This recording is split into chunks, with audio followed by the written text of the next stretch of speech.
Pues buenos días, perdón por la tardanza, pero pues está muy lento el internet aquí de la escuela y tarda en conectar la plataforma, ¿sí? Así que pues mil disculpas, pero ya estamos conectados. Vamos a trabajar para que sea rápido y poder seguir avanzando con el tema que nos corresponde hoy en la materia de formación cívica y ética, el proceso de la democracia en México.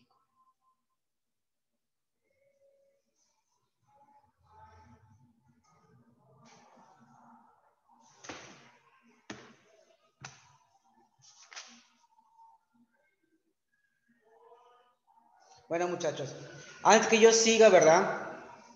Les quiero decir que la materia de formación, si gustan apuntar, vamos a estudiar para su examen lo que es la Constitución, causas, consecuencias, fecha que se inició, qué argumentos tiene, qué artículos habla sobre la educación y qué artículos dice acerca de los derechos del ser humano. Y vamos también a estudiar lo que vimos en abril, lo que viene siendo la parte de democracia, funciones, qué significa democracia, qué significa ley, qué significa justicia, ¿verdad? Los tres tipos de poderes, ejecutivo, judicial, ¿sí? Legislativo, cuántos elementos compone la Cámara de Diputados, de senadores, todo eso lo que va a venir en su examen de formación cívica y ética.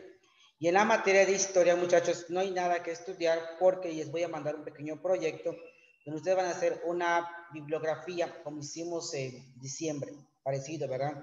Ustedes van a desarrollar, les voy a dar 4 personajes acerca de la Revolución Mexicana. Ustedes van a escoger 2 de ellos para poder hacer su biografía y terminar su argumento que les pide el formato de las actividades. Es tan sencillo el examen, sí, es tan sencillo las cosas, no hay tanto problema. Ustedes presentan hasta la siguiente semana y un poco más de tiempo para poder manejar esta parte. Entonces, en formación se van a enfocar a estudiar lo que es democracia, lo que es la Constitución, todo lo que respecta a lo que vimos sobre la Constitución y lo que vimos en las clases de formación sobre democracia. Definición de ley, justicia, democracia, cómo se reconoce la Constitución, con qué otro nombre se le llama, qué año se crea, dónde se crea, ¿sí? Y qué artículos hablan de la educación, del derecho a la mujer y todo esto. Eso ya lo vimos en las clases anteriores. Bueno, pues el día de hoy vamos a ver la clase, ¿verdad? Que le estaba diciendo sobre la materia y sobre, vamos a ver la parte que está a continuación de lo que vimos en las clases anteriores acerca de la democracia, que es la parte de un proceso de la democracia en México. Así se llama el tema del día de hoy.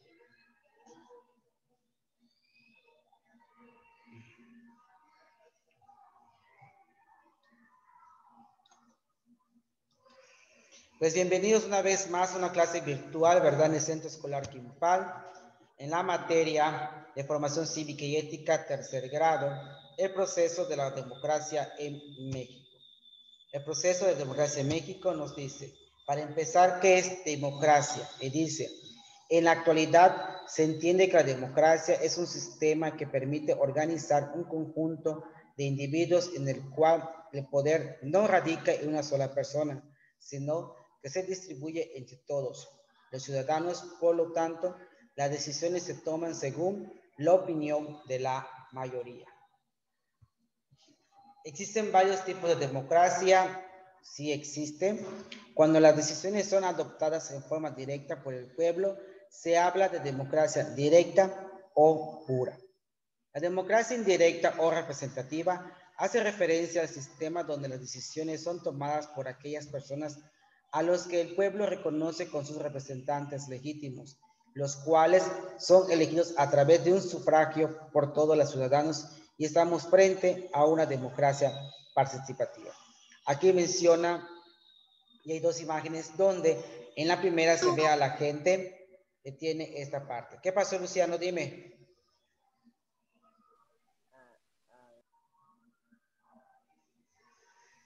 No iba a hablar. Nada. Ok. Entonces, en la imagen que tienen aquí abajo les muestra cómo la mujer, ¿verdad?, está también tomando la iniciativa de que se hiciera caso a su voto para poder elegir con democracia a los representantes. En la siguiente tenemos, ¿verdad?, a los partidos políticos que tenemos y que había en ese momento en nuestro México. Partido del PAN, el PRI, el PT, el Verde, el PRD, Convergencia, Nueva Alianza y el Partido Socialista Democrático, el PSD, que es parte. Actualmente, ¿verdad?, no todos estos partidos existen, ¿sí? Uno que otro, y otros han cambiado el nombre, ¿verdad? Pero son partidos políticos. La democracia en México. Dice, la forma más común en la que se ejerce la democracia hoy en día y en nuestro país es el sistema representativos, los cuales pueden ser presidencialistas, con un poder ejecutivo, con una cabeza bien definida, como es el caso de las repúblicas, o el presidente al cual le ayudan los ministros y secretarios. El poder ejecutivo es elegido en la actualidad mediante elecciones electorales. Un ejemplo claro de esa democracia es lo que estamos viviendo, lo que estamos palpando hoy en día en la política de nuestra ciudad. Les comentaba en la clase anterior, ¿verdad?, que estamos en un proceso electoral ahorita, donde vamos a elegir quién nos va a gobernar por 3 años en la cabecera municipal, que es Sumam. Vamos a elegir los diputados que van a representar a nivel federal y a nivel estatal en el Congreso de cada dependencia, ¿verdad? Lo vamos a elegir por medio del voto, que es el voto que tenemos como ciudadanos de elegir democráticamente quiénes van a ser esos representantes. ¿Cuándo vamos a tomar esa oportunidad? El día 6 de junio es el día donde nosotros podemos y vamos a emitir lo que hemos siempre analizado. Con entusiasmo, pensamiento, con una crítica constructiva, y una mentalidad que la gente que vayamos a seleccionar sea la parte primordial en la democracia de nuestra ciudad y de nuestro país. Mediante el voto podemos nosotros ser partícipe como ciudadano de ejecutar y es elegido en la actualidad mediante una elección electoral. Historia de la democracia en México. Los antecedentes han sido muchos y han variado de acuerdo al régimen, cómo se ha manejado en la política en nuestro país. Ha surgido grandes cosas, sí, ha hecho grandes movimientos, ha buscado la igualdad, ha prosperado la democracia y sobre todo hay algo que nos lleva y nos rige como país, la Constitución de 1917. Dice, el régimen autoritario de Porfirio Díaz, 1877-1911, fue determinado por el movimiento armado de la Revolución Mexicana. Este movimiento buscaba una mayor igualdad en la repartición de tierras y de riquezas entre todos los segmentos de la población, incluyendo a las clases campesinas más desfavorecidas. La Revolución Mexicana restauró un documento federal conocido como la Constitución de 1917, las más avanzadas en tiempo, ya que contemplaba disposiciones de todo tipo social. Las contribuciones principales de esta Carta Magna son las garantías individuales y el rechazo absoluto a la reelección presidencial. Los años posteriores a la Revolución Mexicana fueron de gran dificultad social y económica para el país y se presentaron varios movimientos subversivos contra el régimen político de los Estados Unidos mexicanos. La existencia de caudillos poderosos y de pobreza generalizada en el país hicieron necesario la definición de un frente político que evitara en lo sucedido un nuevo levantamiento en la política de nuestro país. Empiezan entonces a tener fundamento los grandes partidos y solo se hablan de 2 partidos principales, lo que viene siendo el PNR y el PAN, que fueron los partidos de mayor interés y de mayor renombre en nuestro país. La fundación del PNR fue el 4 de marzo de 1929. Se fundó el Partido Nacional Revolucionario, PNR.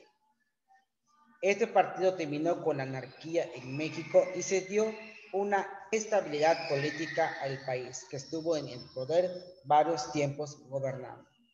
La creación del PRM.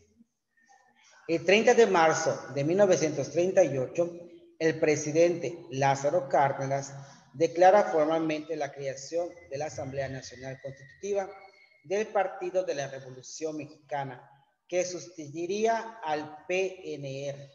El PRM inyectó una nueva orientación ideológica y sectorizó las bases de apoyo del partido, que hicieron surgir los sectores obreros, campesinos y militares. De allá nace otro argumento y se dan otras creaciones y nace el famoso PRI. El 18 de enero de 1946 se convocó a la segunda gran convención del Partido de la Revolución Mexicana, que dio lugar a las transformaciones al Partido Revolucionario Institucional. El nuevo partido quedó constituido por los sectores agrarios, obreros y populares y adoptó como lema democracia y justicia social. Muchachos, si nosotros analizamos bien, y he tenido la oportunidad de trabajar con el INE como funcionario político, yo le preguntaba a los del INE por qué motivo cuando se hacen las actas de aceptamiento y las actas de conformidad que ya están establecidas como partícipe y presidente, escrutinio y secretario del INE, ¿por qué las primeras hojas se le da al PAN y no al PRI, cuando el PRI ha sido uno de los partidos más antiguos en la sociedad mexicana? Por el simple hecho que no se le dan, porque ¿cómo se llamaba primeramente? PNR, Partido Nacional Revolucionario. De allí hace su cambio a Partido de la Revolución Mexicana, que sustituiría al PNR por PRM.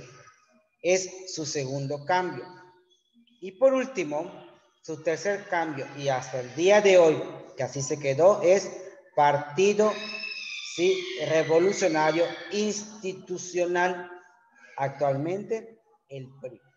Como ha sufrido 3 cambios en su modificación del mismo partido, por esa razón no se le considera el más antiguo. ¿Por qué? Porque va implementando cosas nuevas y cada año va cambiando sus cosas. De ahí entonces se le considera al partido del PAN como primer partido oficial y constituyente de México, porque el Partido Acción Nacional, que es el PAN, desde que inició su fundación hasta el día de hoy, sigue con el mismo eslogan y sigue con el mismo nombre. No ha tenido cambio absoluto. Por eso, en las cartas electorales, en las cartas de aceptamiento, se le entrega primero al PAN y al segundo al PRI y al tercero al PRD, y así consecutivamente van bajando de acuerdo a su creación y el lugar que debe ocupar cada partido. Son cosas que a veces tú no sabes, son cosas que a veces no te enteras, pero como les repito, yo tuve la oportunidad de ser funcionario público con respecto al INE en las votaciones. Ya fui presidente de la mesa directiva del INE, las votaciones, ya fui secretario, ya fui escrutador también, que el presidente es el que se encarga de ver y vigilar que la elección sea como debe ser. Si pasa algo, si va a entrar alguien con un, pues sí, que venga alguien a votar con una camisa del PAN, PRI, no, yo como presidente no lo puedo admitir a votar, lo tengo que mandar a retirarse o a cambiarse de playera porque está haciendo propaganda elitista cuando ya terminó esa parte. Como secretario, como su nombre indica, tienes que hacer y llenar las hojas membretadas que te dan para llegar a un acuerdo y que sean firmadas. Como escrutinio, escrutador, como su nombre indica, es el que se encarga de contar, ¿verdad?, todos los papeles con respecto a la elección. Quiénes son diputados, quiénes son presidentes, quién es del PRI, quién es del PAN, quién es del PRD, quién es del Verde, del Morena, Movimiento. Los partidos que estén es el encargado de contabilizar cada uno de esos votos. Y cada uno de los tres tiene una función diferente. En la mesa directiva del INE, que es el encargado de ver unas elecciones. Que el día 6 de junio, ¿verdad? Tenemos grandes elecciones en nuestro país, ¿sí? Y tenemos en nuestra comunidad también. Principales contribuciones del PRI. De acuerdo a la información pública por el partido, de las principales contribuciones del PRI al país son un crecimiento sostenido del 6% después de la Segunda Guerra Mundial. La reforma agraria, la educación gratuita para todos, la protección de los derechos de los trabajadores y la justicia social. El PRI ha manifestado su estancia de 70 años en el poder, que no ha sobrevivido por un régimen autoritario, sino porque refleja la fuerza y la debilidad, las virtudes, los defectos de los propios mexicanos. Combinan un sentido mutualista, jerárquico, con una enorme capacidad de negociación.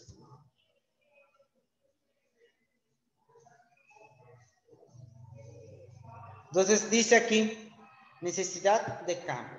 Antecedentes de la formación del Partido Acción Nacional, PAN. En 1935, el país atravesaba una gran crisis económica con el Partido Nacional Revolucionario, que organizó a las clases obreras y campesinas dentro del sector de partido para mediatizar su acción. Este movimiento hizo surgir grupos opositores al régimen político. Manuel Gómez Morín trató de reunir a las personas con ideologías opositoras del país para formar un nuevo partido político bajo una sola doctrina y un principio rector. El establecimiento en México de la democracia como forma de gobierno y como sistema de convivencia. Se cree entonces el PAN. Y dice,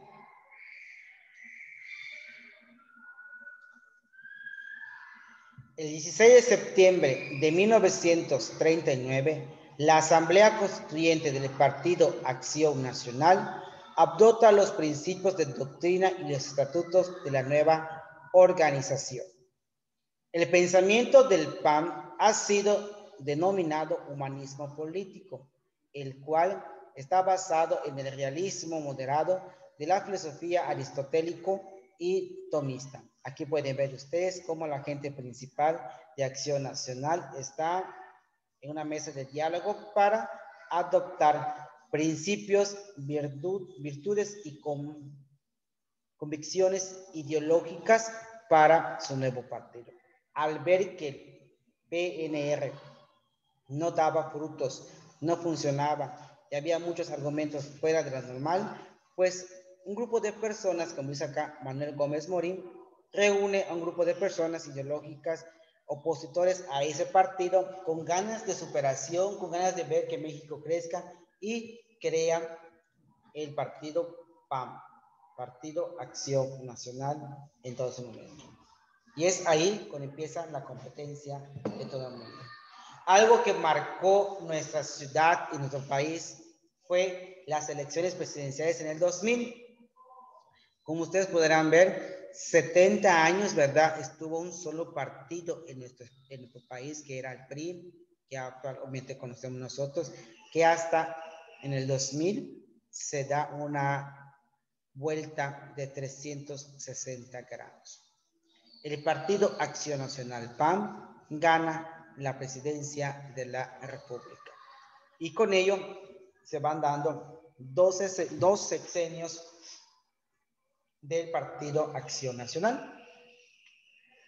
La transición se realizó bajo el régimen autoritario, concentrador de las decisiones de gobierno en un régimen que marca la alternación del poder ejecutivo en forma ordenada, sin violencia, acotando así al presidencialismo con instituciones normalizadas y bajo una nueva realidad.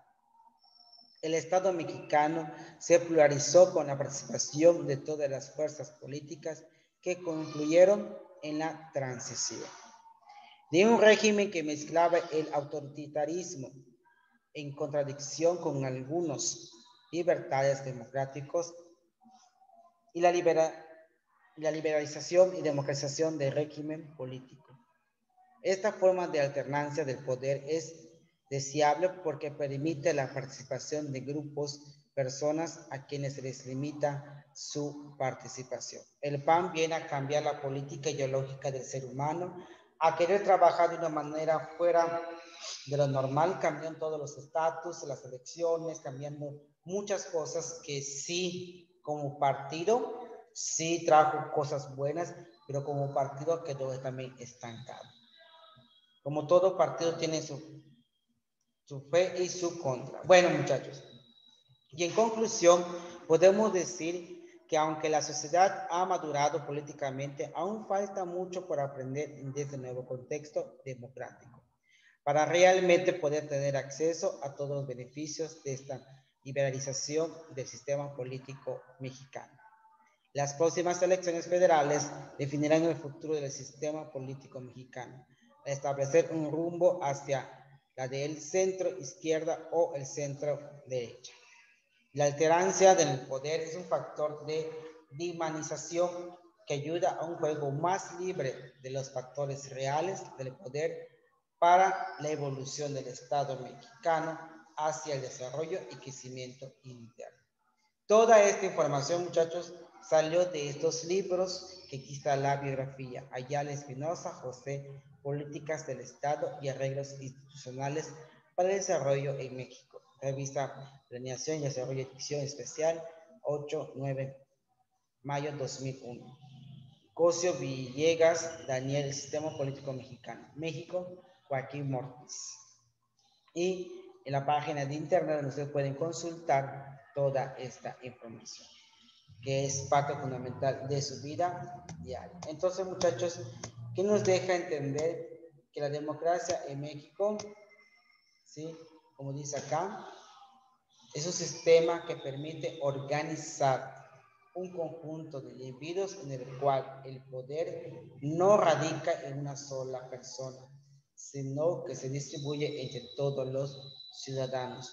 Por lo tanto, las decisiones se toman según la opinión de la mayoría. Es decir, que yo como persona, si elegí que sea ese candidato parte que llegue a la silla presidencial y no está funcionando, yo como ciudadano puedo hacer un meeting, puedo hacer una huelga para poder destituirlo. Como dice allá, democracia se encarga de ver por el pueblo, para el pueblo y con el pueblo. Saber llevar las leyes en conjunto y saber que es una palabra tan pequeña, pero dice mucho a nivel nacional. ¿Sí? Muchos países quieren tener ese tipo de reglamento, ese tipo de gobierno, porque ya saben que tenemos socialistas, tenemos monárquicos, ¿verdad? Los socialistas es como está en Cuba, es solo ellos, solo ellos, solo ellos, y sola esa dinastía Castro. La monarquía, pero como tenemos de España, los reyes de España, ¿verdad? Carlota y su esposo, que ellos, aunque haya gobierno en España, ellos siguen mandando, ellos siguen siendo los reyes principales en la política de ese país. Todos son monárquicos, porque su nombre lo indica. Bien. Acá entonces, en el libro, les voy a compartir lo que dice ya para terminar.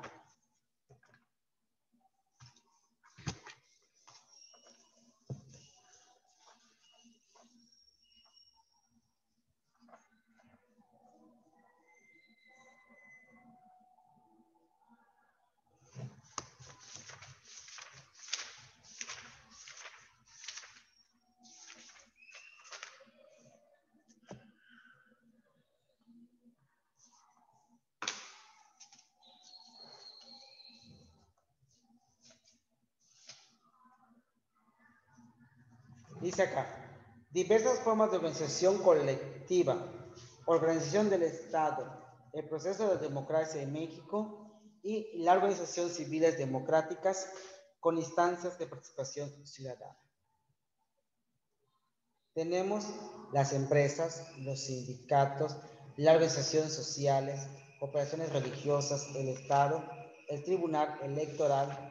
Tenemos la parte que nos lleva a la solución de conflictos, hacia una ciudadanía informada, comprometida y participativa del bien común sobre el proceso de democracia.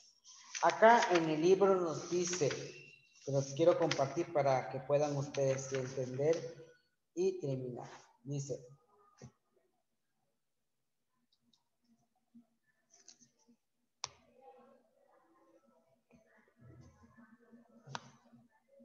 Dice, como ciudadanos, otra de nuestras responsabilidades es denunciar los delitos que otras personas cometen. No denunciar es ser condescendientes con quienes rompen las leyes. Si no denuncias, estás de acuerdo con aquellos que cometen faltas y permites que abusen de los demás.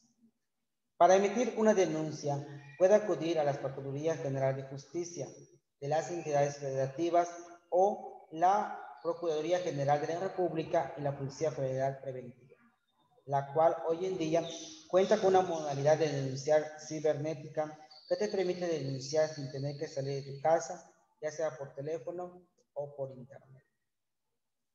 Muchas personas no se atreven a denunciar por temor a que los delincuentes tomen represalias en contra, pero estos organismos tienen la obligación de proteger tu privacidad y mantenerte en el anonimato. Los mexicanos pueden participar mediante las iniciativas ciudadanas que se comentaron con anterioridad. Que los diputados, los senadores se presenten no significa que ellos deban tener todas las ideas. Mientras que en el referéndum el gobierno busca al pueblo para consultarlo. Y la iniciativa ciudadana puede ser acerca del gobernante para darle tu opinión. El ciudadano toma la iniciativa. Otro mecanismo más es la revolución de mandato. Así como se elige democráticamente a los gobernadores en las elecciones también, es posible decidir quién deja de gobernar. La revolución no requiere revolucionarios y marchas en levantamientos, en armas, como tuviera que hacerlo los héroes de la independencia y de la Revolución Mexicana. Es un mecanismo legal, es un mecanismo sin violencia. Ahora, contamos con leyes que permitan retirar a las autoridades de su puesto de forma pacífica y sobre todo legal. Es decir, que si el presidente de la República está ahorita, no nos conviene, no nos cumple, no trabaja por el bien de la misma comunidad, se puede hacer un consenso para poder retirarlo de la presidencia de la República. ¿Por qué? Porque nosotros como ciudadanos lo pusimos por nuestro voto, ¿verdad? Que nosotros mismos por nuestros impuestos le pagamos su sueldo al presidente de la República, que es algo esencial. Y aquí el libro eso nos dice, ¿sí? Que tenemos que analizar, ¿sí? Todo ese proceso democrático y al momento de una transformación. Bueno, muchachos, pues con eso damos por terminado la clase del día de hoy. ¿Alguna pregunta?